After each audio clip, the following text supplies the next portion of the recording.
அடுத்து பார்த்தீங்க அப்படின்னா, துறைமுகம். துறைமுகம் சட்டப்பேரவை தேர்தல் வெற்றி வேட்பாளர்கள் வாக்கு எதிர்பார்ப்பை பொறுத்தமட்டில் பார்த்தீங்க அப்படின்னா, நம்மளுக்கு வந்து நம்ம 4 தேர்தல் பார்க்க போறோம். இது ஒரு முக்கியமான தொகுதி. இந்த இந்து சமய அறநிலையத்துறையோட அமைச்சர் பி. சேகர்பாபு அவர்களோட தொகுதி அப்படிங்கிறதும் குறிப்பிடத்தக்கது.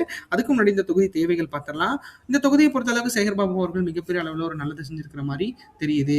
அந்த வகையில பார்க்குறப்போ சுகாதாரம் மற்றும் வடிகள் வந்து இன்னும் கொஞ்சம் வடிகால் வசதிகள்லாம் அதிகமா இருக்கணும் அப்படிங்கிறத வந்து இந்த மக்கள்.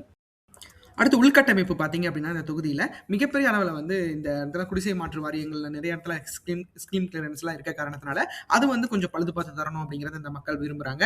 அதே மாரி அடிப்படை வசதிகளான குடிநீர் வசதிகள், சாலை போக்குவரத்து இதெல்லாம் இருக்கணும் அப்படிங்கிறத வந்து அவங்க விரும்புறாங்க.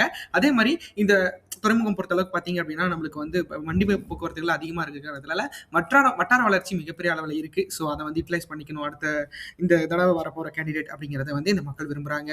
அந்த வகையில இந்த தடவ மீண்டும் வந்து அமைச்சரா இருக்கிற பி.கே. சேகர்பாபு திமுக அவர்களால் நிறுத்தப்பட்டிருக்காரு. ஸோ அவர் பார்த்தீங்கன்னா 35.76% 23,555 வாக்குகளும் பெறுவதற்கு வாய்ப்புகள் அதிகமா இருக்கு அப்படிங்கிறது தெரியுது. இவர் வெற்றி பெறுவதற்கான வாய்ப்புகளும் இந்த இடத்துல இருக்கு. அடுத்து அதிமுக சார்பில் ஆர் மனோகர் அப்படிங்கிறவங்க நிறுத்திருக்காங்க. அவங்க 33.20% 21,870 வாக்குகளும் பெறுவதற்கு வாய்ப்புகள் இருக்கு. அடுத்து பார்த்தீங்க அப்படின்னா, நாம் தமிழர் கட்சி சார்பில் ருப்கான் ஷெரீப் அப்படிங்கிறவர் போட்டியிடுறாரு. அவர் 5.99% 3,946 வாக்குகளும் பெற போறாரு. அதாவது வாய்ப்பு இருக்கு.